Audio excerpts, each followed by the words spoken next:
एक आदमी जो कि नास्तिक है, पैसे कमाने के लिए वो बन जाता है पुजारी और उसके पास लोग पूजा करवाते हैं भूत भगाने की। अब वो भूत उसी के पीछे पड़ जाता है। आखिर क्या है इसके पीछे की सच्चाई, जानेंगे आज की हमारी कहानी में। तो हेलो दोस्तों, आज मैं एक्सप्लेन करने वाली हूँ मलयालम मूवी सर्वम माया को। मूवी काफी बेहतरीन है, तो एंड तक जरूर देखना। साथ ही वीडियो पसंद आए तो उसे लाइक करना, चैनल पर नए हो तो सब्सक्राइब करना। तो चलिए अब शुरू करते हैं एक्सप्लेनेशन को। कहानी की शुरुआत में हम प्रबेंदु नाम के एक आदमी को देखते हैं जो कि इलेक्ट्रिक गिटार बजाता था। असल में उसे म्यूजिक बजाना बहुत ज्यादा पसंद था, इसलिए वो एक बैंड में काम करता था। हमें पता चलता है कि उसका बैंड यूरोप जाने वाला है कॉन्सर्ट के लिए। अब प्रबेंदु जो था ना, वो अपने घर कई दिनों तक नहीं गया था क्योंकि उसके घर में कोई प्रॉब्लम हुई थी। इसलिए वो एक अपार्टमेंट में रेंट से रह रहा था। और अब जब यूरोप कॉन्सर्ट के लिए जा रहा था तो उसने अपना अपार्टमेंट खाली कर दिया क्योंकि उसके पास रेंट भरने के पैसे ही नहीं थे। दूसरी ओर हमें पता चलता है कि बैंड में 15 लोग थे, उसमें से 14 लोगों का वीजा आ चुका है। सिर्फ प्रबंधु का ही वीजा नहीं आया, और अब जिसने स्पॉन्सर किया था उसके पास इतने पैसे ही नहीं थे कि वो एक और इंसान का खर्चा उठा सके। इसलिए टीम का लीडर उसे कहता है कि तुम हमारे साथ नहीं आ पाओगे। ये सुनकर प्रबंधु का दिल टूट जाता है, वो काफी ज्यादा निराश हो गया था। टीम का लीडर उसे कहता है कि हम 2-3 महीने के बाद वापस आ जाएंगे, जिसके बाद तुम टीम को वापस ज्वाइन कर लेना। तब तक तुम अपने घर चले जाओ, काफी दिनों से तुम अपने घर नहीं गए हो। तुम अपने घर जाओगे तो तुम्हारे घर वाले तुम्हें देखकर बहुत ज्यादा खुश हो जाएंगे। अब रविंदु को ना चाहते हुए अपने घर जाना पड़ता है क्योंकि उसके पास रेंट के भी पैसे नहीं थे। खैर, अब वो अपने गांव चला जाता है, जिसके बाद हम देखते हैं कि प्रभेंदु एक बहुत ही अच्छी फैमिली से बिलोंग करता है। उसके घर वाले ब्राह्मण लोग थे और उसकी फैमिली में आज पूजा हो रही थी। लेकिन प्रभेंदु एक नास्तिक था, उसे ये सब चीजों में विश्वास नहीं था। इसलिए वो घर के पीछे के दरवाजे से चला जाता है, जहाँ उसका कुत्ता उसे देखकर बहुत ज्यादा खुश होता है। दरअसल प्रभेंदु की माँ गुजर चुकी थी और उन्हें ये कुत्ता बहुत ज्यादा प्यारा था, इसलिए प्रभेंदु उस कुत्ते को बहुत ज्यादा प्यार करता था। खैर, हम देखते हैं प्रभेंदु अपने कजिन रुपेश से मिलने आया है, जो कि एक पुजारी था। असल में प्रभेंदु के पास कोई काम नहीं था, उसके बैंड को आने में 2 से 3 महीने लग सकते थे और तब तक उसे कुछ काम करना था। इसलिए वो रुपेश के पास आया है काम की तलाश में। अब रुपेश का एक असिस्टेंट था जो कि उसकी पूजा में मदद किया करता था, लेकिन वो काफी चालाक था और काम में गड़बड़ी किया करता था। इसलिए रुपेश उसे काफी टाइम से निकालने की सोच रहा था।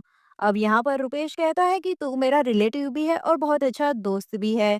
देख, तुझे पूजा पाठ करने का बहुत अच्छा एक्सपीरियंस भी है। हमें पता चलता है कि प्रबिंदु पहले पूजा पाठ किया करता था, लेकिन कुछ घटना उसकी लाइफ में ऐसी घटी जिसकी वजह से वो नास्तिक हो चुका है। लेकिन रुपेश उससे कहता है कि वो उसके साथ मिलकर काम करेगा तो दोनों प्रॉफिट का 50-50% रख लेंगे। पहले तो प्रबेंदु ये काम करने से इनकार कर देता है, मगर रुपेश उसे समझाता है कि देख, तुझे तो कोई काम चाहिए ना थोड़े टाइम के लिए, पूरी लाइफ टाइम तो तुझे नहीं करना। तो तू थोड़े दिन के लिए ही आ जा, बाद में तू बैंड में चले जाना।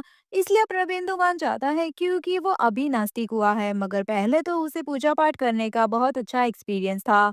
और वैसे भी वो साइड में म्यूजिक रिकॉर्डिंग के लिए भी जाने की सोच रहा था क्योंकि थोड़े पैसे उसे वहां से भी मिल जाएंगे। खैर, अब रुपेश और प्रबेंदु दोनों ही मिलकर काम करने लगते हैं। कहीं पर वास्तु की पूजा हो या किसी ने नया घर या नई गाड़ी ली हो, ये दोनों वहां पर जाते और पूजा करते। कुछ ही दिनों में दोनों के पास बहुत सारे पैसे आ जाते हैं, दोनों काफी पैसा कमा लेते हैं। अब ऐसे ही एक दिन एक पूजा में ये दोनों जाते हैं, जहाँ पर घर के लोग ये डिस्कस कर रहे थे कि उनके घर का झूला कितना मजबूत है। वो लोग रुपेश को उसके ऊपर बैठने को कहते हैं। अब रुपेश उस पर बैठता है और कुछ और लोग भी वहां पर बैठ जाते हैं, जिससे वो झूला नीचे गिर जाता है, टूट जाता है और उससे रुपेश को गले में और कमर में काफी ज्यादा चोट आ जाती है, जिससे डॉक्टर ने उसे कुछ दिनों के लिए रेस्ट करने को कहा। अब रुपेश तो पूजा करने नहीं जा सकता था, इसलिए वो प्रबेंदु से कहता है कि जब तक वो नहीं है तब तक प्रबेंदु ही पूजा करने जाए। अभी तक तो प्रबेंदु रुपेश का असिस्टेंट बनकर जाता था, लेकिन उसने कभी ऐसे पूजा नहीं की थी, इसलिए वो मना कर देता है। मगर रुपेश कहता है कि तुझे सारे मंत्र मैं सिखा दूंगा, तू सिर्फ जाकर वो मंत्र पढ़ लेना।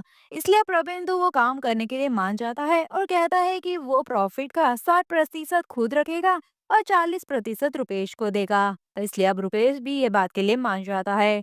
अब ऐसे ही बाकी की पूजा पाठ प्रबंधु अकेले ही करने लगता है। साथ ही वो म्यूजिक के लिए स्टूडियो में भी जाता है।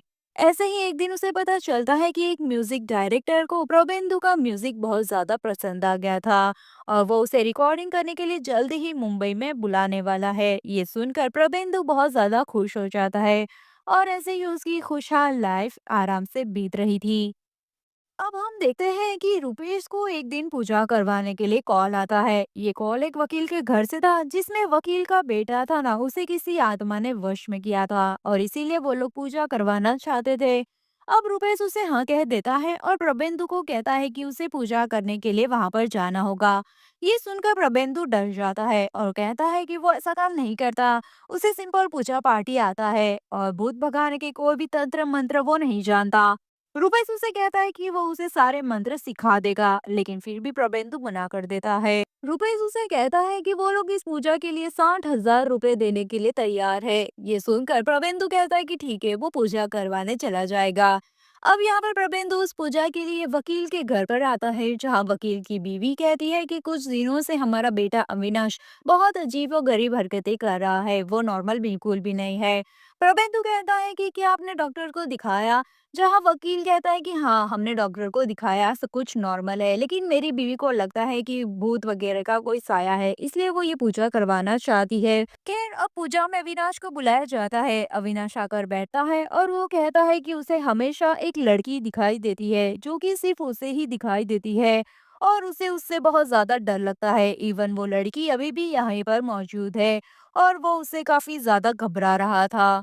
खेर प्रबंधु पूजा शुरू करने लगता है और पूजा अभी खत्म भी नहीं हुई थी कि वो लड़का एकदम नॉर्मल हो जाता है, मानो कि वो आत्मा चली गई हो। ये देखकर उसके घर वाले शॉक्ड हो जाते हैं। इवन प्रबंधु भी चौंक गया था, क्योंकि उसे ये सब पर विश्वास ही नहीं था। लेकिन ये चमत्कार देखकर वो भी काफी ज्यादा शॉक्ड था। खैर, अब वो इस बार में रुपेश से कहता है तो रुपेश उसे कहता है कि देखा, मैंने जो मंत्र बताए थे कितने पावरफुल थे, भूत एकदम ही भाग गया। अब ये बात गांव में फैल जाती है कि प्रभेंदु की पूजा में बहुत ज्यादा पावर है और हर जगह अब उसके ही चर्चे हो रहे थे। अब ऐसे ही एक दिन एक पूजा खत्म करके पैसे लेकर प्रभेंदु घर जा रहा था कि तभी वहां रुपेश का वही असिस्टेंट आकर प्रभेंदु को रोकता है और कहता है कि वो यहाँ से चला जाए वरना अच्छा नहीं होगा। वो उसे धमकी देकर वहां से जाने लगता है, लेकिन आगे जाते ही उसकी गाड़ी जैसे मानो किसी ने कंट्रोल कर ली हो। वो गाड़ी लेकर सीधा एक दुकान पर घुस जाता है, उसका एक्सीडेंट हो जाता है, वो गिर जाता है। खैर, अब प्रभेंदु अपने घर जाता है तो उसके घर पर एक डिलीवरी बॉय आता है। असल में एक ऑर्डर था, ऑर्डर में एक लड़की की कुर्ती का ऑर्डर था। प्रभेंदु कहता है कि उसने ऐसी कोई भी चीज ऑर्डर नहीं की है, लेकिन डिलीवरी बॉय कहता है कि पेमेंट तो आपके ही कार्ड से हुई है और अगर अब आप रिटर्न करना चाहते हो तो रिटर्न की रिक्वेस्ट डालनी होगी और कुछ दिन के बाद वो वापस आकर रिटर्न ले जाएगा। प्रभेंदु अब अपने फोन में देखता है तो उसके फोन में काफी सारे ऐप इंस्टॉल थे जो कि उसने कभी यूज भी नहीं किए थे। ऐसे ही उसके साथ काफी अजीबोगरीब घटनाएं होने लगती है। अब रात को वो सो रहा था तो अचानक उसे कुछ आवाजें आने लगती है और वो उठ खड़ा होता है तो एक लड़की उसका फोन लेकर बैठी हुई थी। वो काफी ज्यादा डर जाता है, उसे लगता है कि ये उसका कोई भ्रम होगा, लेकिन फिर वो डर रहा था तो अपने चाचा के कमरे में जाकर वो सो जाता है। अब सुबह में वो उठकर अपने कमरे में जाता है तो वही लड़की अभी भी वहीं पर मौजूद थी और वो लड़की उससे कहती है कि वो वकील के बेटे अविनाश के साथ पहले रहती थी। फिर पूजा हुई और अब वो प्रबेंदु के पास आ गई है और असल में वो एक भूत है। अब ये सुनकर प्रबिंदु काफी ज्यादा डर जाता है। वो सीधा वही डॉक्टर से मिलने जाता है जिसने अविनाश का इलाज किया था। वो जाकर उससे कहता है कि वो भूत अब मेरे साथ आ गया है जब से मैंने ये पूजा की है। डॉक्टर कहता है कि तुम वही पूजा अपने लिए कर लो तो भूत वापस चला जाएगा। अब रबेंदु कहता है कि वो तो नास्तिक है, उसे ये सब चीजों पर विश्वास ही नहीं है। ये सुनकर डॉक्टर कहता है कि तुम नास्तिक हो तो पूजा वगैरह क्यों करते हो। जहाँ प्रबेंदु उसे कहने लगता है कि असल में वो पहले नास्तिक नहीं था, पहले वो पूजा पाठ भगवान में बहुत ज्यादा यकीन रखता था। लेकिन एक दिन जब वो पूजा में व्यस्त था तब उसकी माँ उसे बुला रही थी। उसने कहा कि वो थोड़ी देर में आ रहा है और वो पूजा में बिजी हो गया। बाद में पूजा खत्म करके वो गया तो उसने देखा कि उसकी माँ नीचे गिरी हुई थी और वो हार्ट अटैक की वजह से खत्म हो चुकी थी। जब वो उसे बुला रही थी तब वो उसे हेल्प के लिए चिल्ला रही थी, और ये सोचकर कि वो अपनी माँ के ही काम नहीं आया और पूजा में बिजी था, इसलिए अब उसे भगवान और पूजा पर से विश्वास उठ गया और वो नास्तिक बन गया। खैर, अब डॉक्टर कहता है कि तुम बहुत ज्यादा टेंशन में हो, बहुत ज्यादा सोच रहे हो। मैं तुम्हें नींद की दवाई देता हूँ, रात को खाकर सो जाना। ऐसे ही अब रात में प्रबेंदु वो दवाई खाकर सो जाता है, मगर उसे फिर से वही आवाज आने लगती है। वो उठकर देखता है तो वही लड़की उसके फोन में रील्स देख रही थी। और प्रबेंदु उसके पास जाकर पूछे लेता है कि वो कौन है, जहाँ वो लड़की कहती है कि उसे नहीं पता कि आखिर वो कौन है, बस इतना पता है कि वो भूत है। इसके अलावा वो कुछ भी नहीं जानती अपने बारे में, और यहाँ पर सिर्फ प्रबेंदु ही उसे देख सकता है। ये सुनकर प्रबेंदु डर जाता है और वही बेहोश हो जाता है। अब अगले दिन प्रबेंदु रुपेश को बुलाता है और उसे उस लड़की के बारे में सारी बातें बताता है। इसलिए अब रुपेश डरता भी है, लेकिन वो पूजा करने लगता है। मगर पूजा खत्म होने के बाद भी वो लड़की कहीं भी नहीं जाती। ये देखकर प्रबेंदु डर जाता है, मगर वो लड़की कहती है कि देखो, मुझे देखकर डरने की कोई भी जरूरत नहीं है। मैंने तुम्हें अभी तक डराया ही नहीं है, ना ही मैं तुम्हारे साथ कुछ गलत करने आई हूँ। तो ऐसा मत करो, मुझ पर भरोसा रखो। मुझे बस जानना है कि आखिर मैं कौन हूँ, और मुझे ये पता करने में मेरी मदद करो। उसकी बातें सुनकर प्रबेंदु समझ जाता है कि ये लड़की एक क्रिश्चियन है, और इसे ये नहीं पता कि आखिर इसकी मौत कैसे हुई है और ये कौन है, ये सब कुछ भूल चुकी है।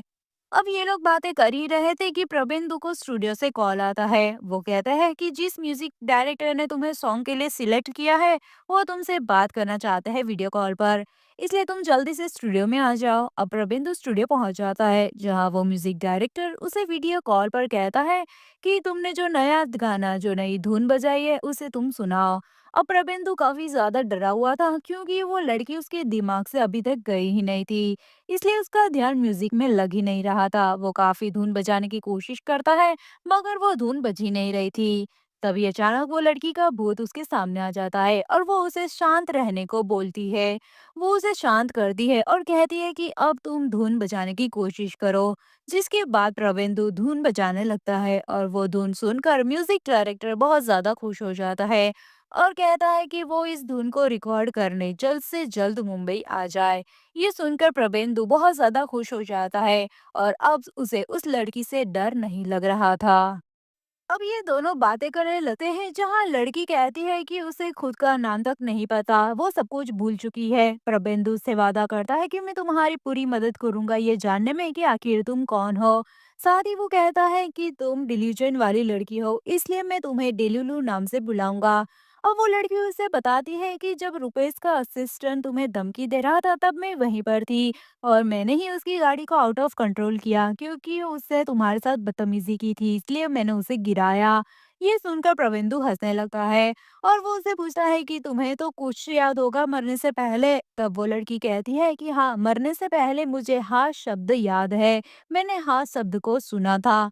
जिसके बाद अगले दिन ये लोग हर कॉलेज, हर हॉस्पिटल में खोज करते हैं, इस लड़की के बारे में पता करने लगते हैं। वो लोग कब्रिस्तान में भी जाकर देखते हैं कि शायद उन्हें कुछ पता चले, मगर उन्हें कुछ भी पता नहीं चलता। वक्त ऐसे ही बीतता जाता है, और प्रबिंदु के साथ डिल्लू रहने लगी थी। अब घर में वो नोटिस करती है कि प्रबिंदु और उसके पिता के बीच में रिश्ता कुछ ठीक नहीं है, और वो इस बारे में प्रबिंदु से पूछती है, जहाँ वो उसे कहने लगता है कि मेरी माँ को ये कुत्ता बहुत ज्यादा पसंद था, और उसकी मौत के बाद मैं उसे उसकी माँ की बॉडी के पास लेकर गया, तो वो कुत्ता बहुत जोरों से भौंकने लगा। ये सुनकर मेरे पिता ने हमें वहां से जाने को बोल दिया, और हम दोनों को ही अंतिम संस्कार तक नहीं देखने मिला। इसके बाद से ही मैंने अपने पिता से बातचीत करना बंद कर दिया। डेलुलु उसे समझाती है कि देखो, जिंदगी बहुत छोटी है, तुम मुझे ही देख लो। आज मैं चाहती हूँ अपने माँ बाप को देखना, मगर मुझे वो याद तक नहीं है, और यहाँ पर मैं उनसे बात तक नहीं कर सकती। तुम अपना गुस्सा छोड़ दो, कहीं ना कहीं तुम्हारे पापा भी तुमसे बात करना चाहते होंगे। ऐसे ही अब समय बीता जाता है, और एक दिन प्रवेंदु को म्यूजिक डायरेक्टर का कॉल आता है, और वो उसे मुंबई बुला लेते हैं। इसलिए अब प्रवेंदु मुंबई जाने लगता है, जहाँ फ्लाइट में डिलुलु भी उसके साथ ही होती है। अब मुंबई में पहुंचकर प्रवेंदु की रिकॉर्डिंग होती है, सब कुछ एकदम ही अच्छे से हो जाता है। जहाँ पर जिसके बाद प्रवेंदु की मुलाकात संध्या नाम की एक लड़की से होती है, जिसे म्यूजिक डायरेक्टर बताता है कि मुझे तुम्हारा रेफरेंस संध्या ने ही दिया था। अब ये दोनों के बीच में बातचीत होने लगती है और दोनों साथ में डिनर भी करते हैं, जहाँ प्रबंधु कहता है कि तुमने मुझे काम दिलाया उसके लिए थैंक यू। लेकिन ये नोटिस करता है कि संध्या काफी दुखी थी। वो कहती है कि हाल ही में उसका ब्रेकअप हुआ है, जहाँ प्रबंधु उसे दिलासा देता है। खैर, अब अगले दिन पूजा होने की वजह से प्रबंधु को वापस लौटना होता है। अब फ्लाइट में डेलुलु को याद आता है कि वो भी एक लड़के से प्यार करती थी, मगर उस लड़की का नाम और चेहरा वो बिल्कुल ही भूल चुकी है, उसे याद भी नहीं है। अब प्रबंधु को लगता है कि शायद उस लड़के का आखिरी शब्द हाँ होगा, यानी कि उसने प्रपोज किया होगा और उसने हाँ कहा होगा। लेकिन फिर डेलुलु की मौत आखिर कैसे हुई, ये सब हमें बाद में पता चलेगा।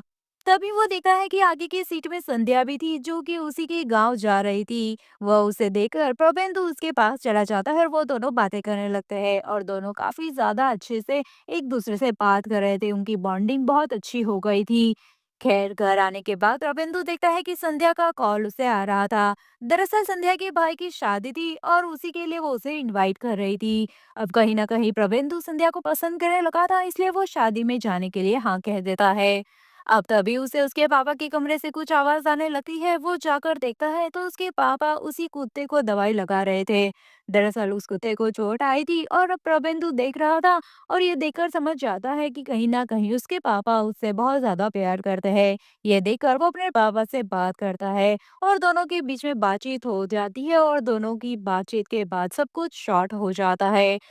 अब अगले दिन प्रबंधु संध्या के भाई की शादी में जाता है। साथ में डेलुलु भी आई थी, मगर वहां पहुंचते ही प्रबंधु संध्या के साथ बिजी हो जाता है। उसके साथ टाइम स्पेंड करता है। ये देखकर डेलुलु को अच्छा नहीं लगता, वो काफी ज्यादा दुखी होती है, कहीं ना कहीं वो जेलस हो रही थी।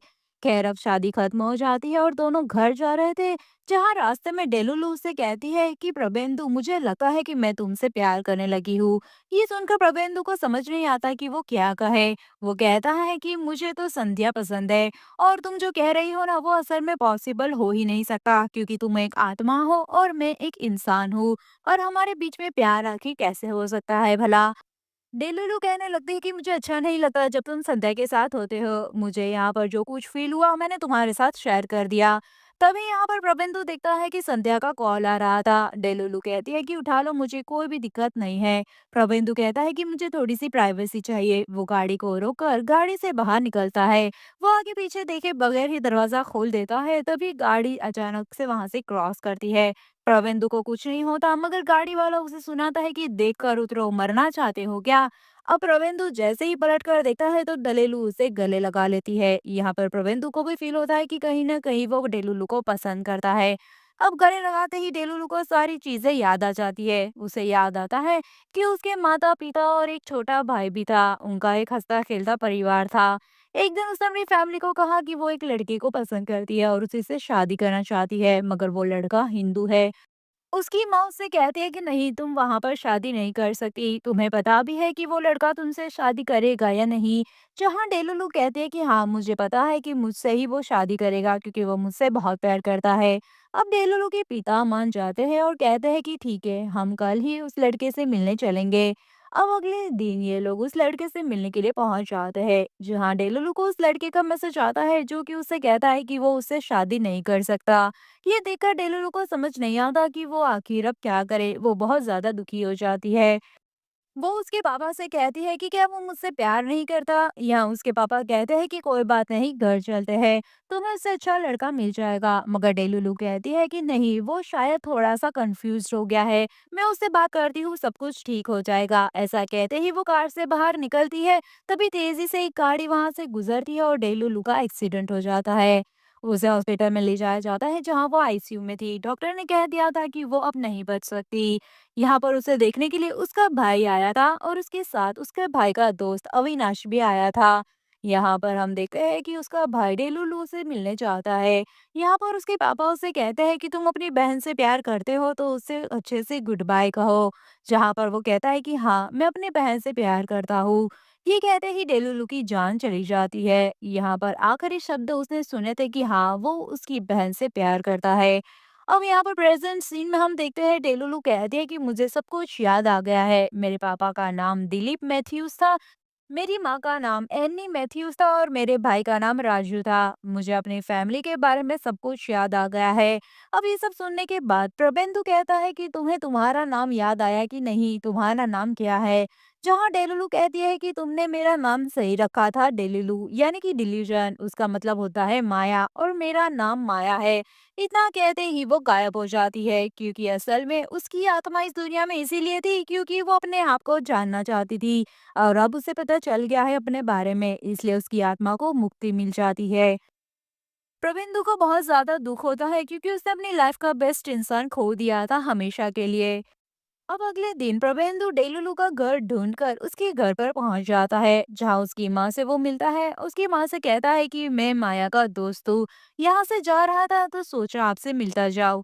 जहां उसकी माँ उसे घर के अंदर बुलाती है। घर में जाते ही प्रभेंदु माया की फोटो को देखकर उसे महसूस करता है। यहाँ उसकी माँ उससे पूछती है कि क्या तुम वही हिंदू लड़के हो जिससे मेरी बेटी प्यार करती थी? यहाँ प्रबंधु हाँ कहता है और बस उसके घर से चला जाता है। और इसी के साथ ये मूवी यहीं पर खत्म होती है। तो कैसी लगी मूवी की कहानी मुझे कमेंट करके बता दो जल्दी से। मिलता है नेक्स्ट वीडियो के एक्सप्लेनेशन में, तब तक के लिए अपना ध्यान रखिए। Bye bye.